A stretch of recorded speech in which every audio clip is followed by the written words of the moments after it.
The great questions of the day will not be settled by means of speeches and majority decisions but by iron and blood. Anyone who has ever looked into the glazed eyes of a soldier dying on the battlefield will think hard before starting a war. When a man says he approves of something in principle, it means he hasn't the slightest intention of carrying it out in practice.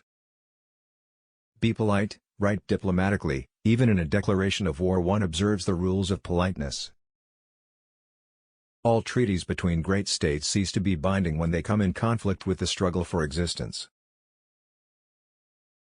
A statesman must wait until he hears the steps of God sounding through events, then leap up and grasp the hem of his garment.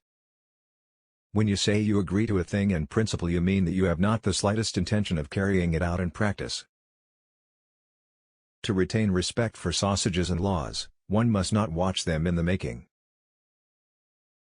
There is a providence that protects idiots, drunkards, children in the United States of America.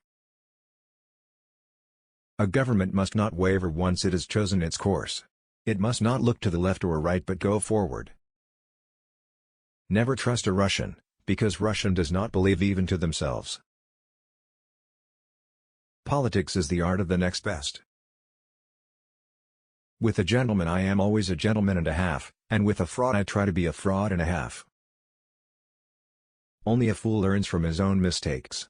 The wise man learns from the mistakes of others.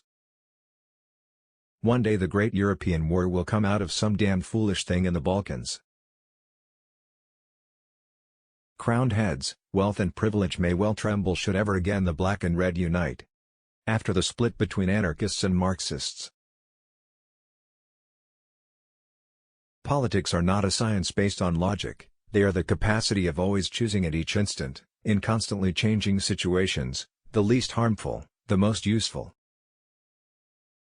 We live in a wondrous time, in which the strong is weak because of his scruples and the weak grows strong because of his audacity. Life is like being at the dentist. You always think that the worst is still to come, and yet it is over already. That which is imposing here on earth has always something of the quality of the fallen angel who is beautiful but without peace, great in his conceptions and exertions but without success, proud and lonely.